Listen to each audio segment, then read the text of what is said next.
Hey, my name is Rowan Smith and I want to welcome you to the Training for Trekking podcast. Now, this is the world's very first podcast which is entirely dedicated to helping you train, prepare and conquer your upcoming hike, trek or mountain adventure.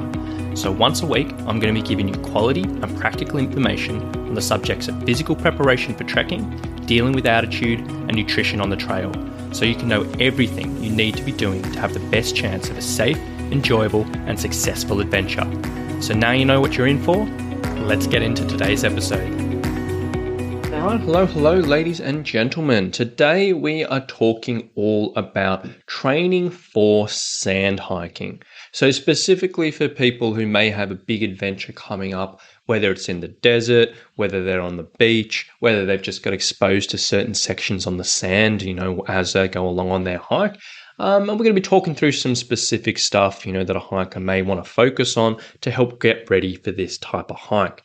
The reason why I want to talk about this today is because it has come up quite a bit for me recently with certain questions popping up in different places. And I thought it was worthwhile diving into because a lot of hikers do find themselves in this situation. A lot of these big hikes that we want to be doing may get exposed to this type of thing. And it's definitely worth talking about. So I'm going to be going over a few sort of general areas you may want to consider in your training, and then also with a few sort of specific emphases which you may want to sort of add on to, which you may not be really doing too much of in your normal hiking training. Now, first and foremost, before we get into everything else, is when it comes down to this type of thing, when we are looking at sand hiking, mud hiking, snow hiking, any of these sort of specific types of hiking where they do have a particular type of challenge, always, the best thing you can do for this type of thing is to get some type of exposure to this in your training and actually get out and hike in the sand and actually get out and hike in the mud or whatever it may be. If you do have the opportunity to do that, that is absolutely fantastic. And that's always going to be the number one priority. However, saying that, I'm in this episode, I'm just going to assume that you may not have easy access to the sand. And that's what we're going to be really talking about today.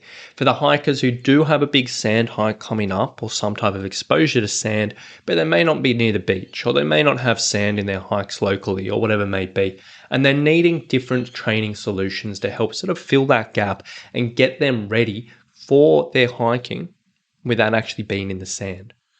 So with that being said, kind of the first thing you want to do in this situation, if you're aware, look, I've got a big hike coming up, I've got lots of sand coming up, but I don't have access to sand. The first thing you want to do is sort of sit back and think, okay, if I don't have access to sand, what are all the things that I'm going to have to get myself ready for individually?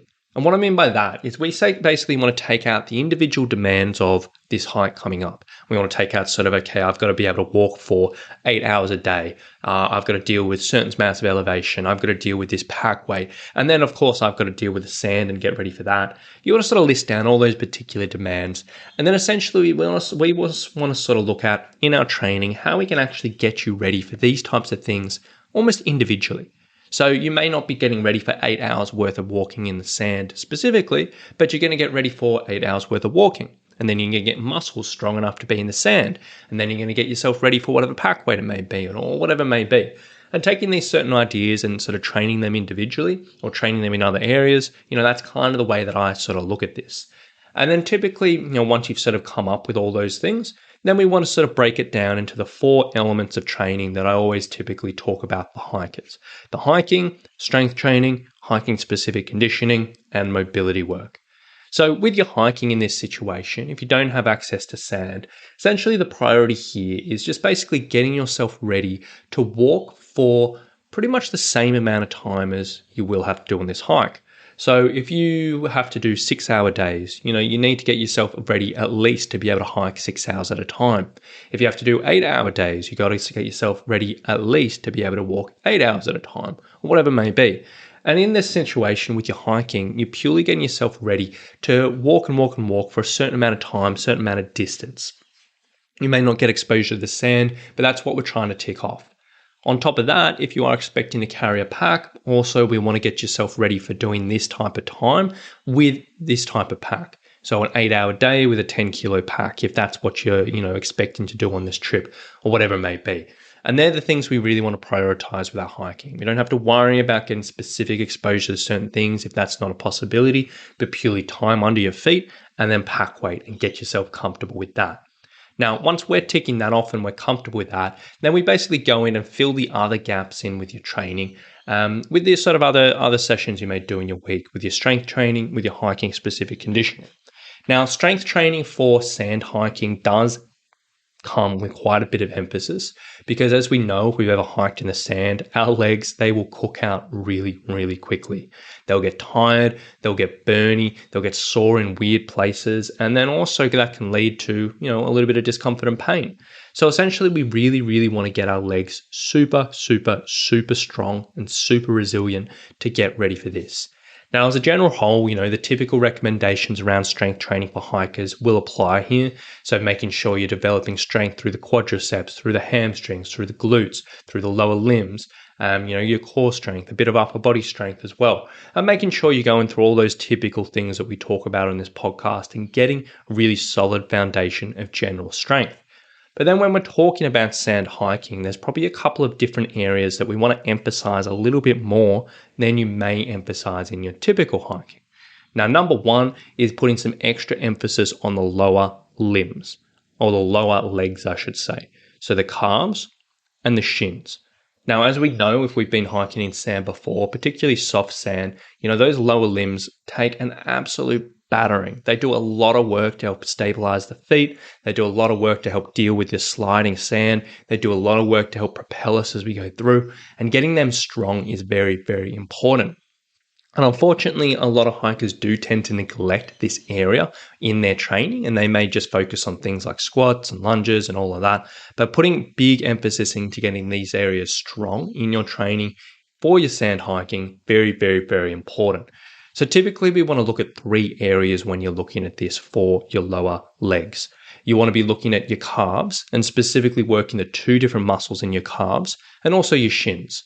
So for your calves, the first one that everyone's done before, everyone will be familiar with, is working the top part of your calves, which are called the gastrocnemius.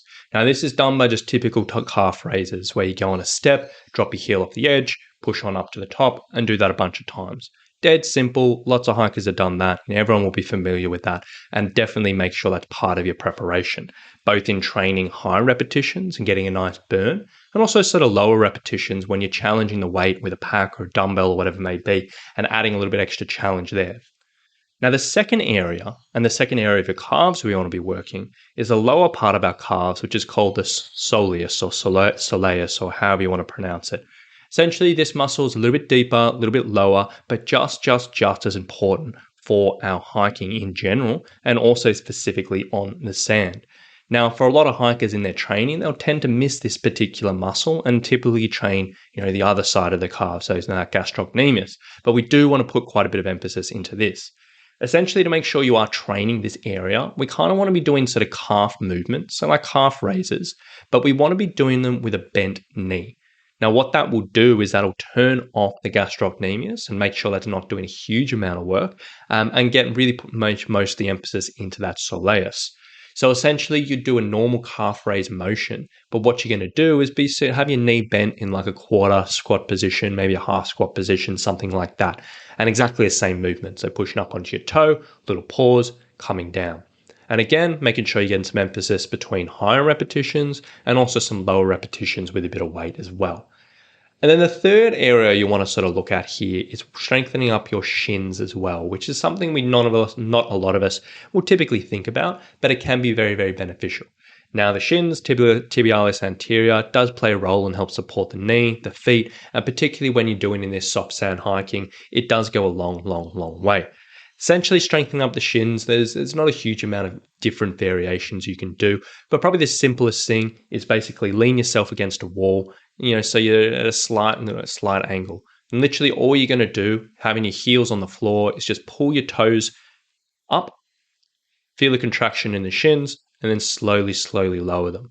And then pull your toes up, feel the contraction in the shins, slowly, slowly lower them. And do that maybe 15, 20 times or something like that, and do a few sets of that. And as that gets easy, then you can start putting on a little bit of load. You might sort of wrap a band around your feet and do it like that. You could sort of wrap, put some ankle weights around your feet or whatever it is.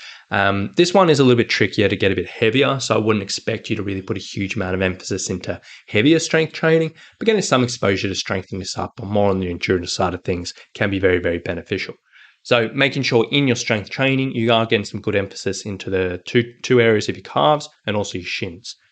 And then the other area that you may want to consider putting some extra emphasis into, particularly for this soft sand hiking, is your adductors. So basically the inner thigh muscles. Now, as you probably know, when we go through, hiking in the sand, quite often the sand is sort of falling away from under us and we'll step onto it or we'll push away and it'll kind of slide a little bit and our legs will slide a little bit and then we'll be able to push off. And that's all well and good if you're just doing it for, a little bit, if you're just walking on the beach, whatever it may be. But if you have to do hours and hours of this can get really, really, really fatiguing and it can get really tough. And one muscle that tends to lag in this situation gets really burny, gets really uncomfortable, gets really tight, and which in turn can lead to a little bit of discomfort, are these adductors, so these inner thigh muscles. So essentially strengthening this up, putting a bit of extra emphasis into this can go a long, long, long way.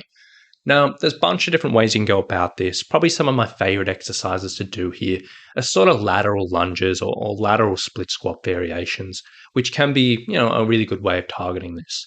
So 3 exercises I like to work through as a bit of progression is number 1 is doing what's called a lateral split squat. So basically 2 legs quite wide, and you're literally just going to lean to the side towards one leg, bending the knee and loading up one leg. It's a bit hard to describe in this podcast, but as always, come find me in the Training for Hiking and Trekking podcast, Training for Hiking and Trekking Facebook group, I should say. I've got a good video on this, which shows good demonstrations on these exercises. So first one's a lateral split squat. You can find that in the group. Next one's a lateral lunge, where we're basically stepping out, doing the same movement and sort of loading up the legs a little bit more. And the third one's what's called a lateral slider lunge, where instead of we're sort of stepping up and down, we've got a little slider or a magazine or a towel under our feet, and we're slowly sliding that out to the side and bringing it in. Again, a bit hard to describe over the podcast, but come and find me in that group. I've got a good video on that, and also all those exercises I was mentioning for the lower limbs as well. And essentially putting some emphasis into those adductors can go a long, long, long way. Now, that's strength training. Definitely put quite a bit of emphasis into that and make sure you are working through that consistently. The next thing that typically will go into a hiker's training program, and the same thing for this, is that hiking specific conditioning. So shorter cardio sessions you'll do during your week, but they're really, really honing in on particular aspects of your hiking fitness. So if you need to be, getting ready for a carry a pack, this could involve pack walking, 40 minutes, 60 minutes, walking around with a pack around your neighborhood. Simple as that. If you're aware there's going to be lots of up and downs, maybe doing some hill intervals or some stair intervals. If you're aware that, you're going to really struggle getting huffed and puffed, maybe doing some quicker bike intervals or whatever it may be. And all these different all these different workouts we've discussed on this podcast many, many times before, you can kind of slip into here. And shorter cardio sessions you'll do at home, around the neighborhood, in the gym, which you can really, really hone in towards your hiking fitness and slip this into here. And then the final thing that I typically say to add into this is just making sure you are getting a bit of mobility. As I sort of said, the adductors, the inner thighs, and the calves, they do quite a bit of work. And if they are restricted, they're tight already going into that, that can sometimes lead into, a little bit of, discomfort, I suppose. So if you are aware, maybe you're tight in those areas, doing some regular mobility work there, doing some rolling, doing some stretching, fitting that in somewhere can go a long, long way. But essentially, when we're looking at this sort of training for your sand hiking, these are the 4 things that you're going to be doing. Your hiking, your strength training with those particular emphases, the hiking conditioning, and the mobility work. Breaking this up into the week, you may hike once a week to once every 2 to 3 weeks, depending on what your schedule may look like. For your strength training, typically I'd recommend trying to aim for 2 of those sessions in a week, anywhere from 30 minutes to 60 minutes. For your hiking conditioning, hiking specific conditioning, anywhere from 2 to 3 sessions, depending on how often you kind of want to train, anywhere from 30 to 60 minutes. And then the mobility just sort of scattered in through the week, maybe slipped into your other sessions. Now put those things together, put the extra emphasis into those areas of strengthening and get a little bit of exposure to sand, where you can. And that really can go a long, long way into prepping you for a full stand hike, getting you feeling a bit more comfortable with this, and hopefully getting you through the day in, one piece. So probably quite a bit more we could really dive into there, but I think that covers the kind of general outline of what we may be looking at.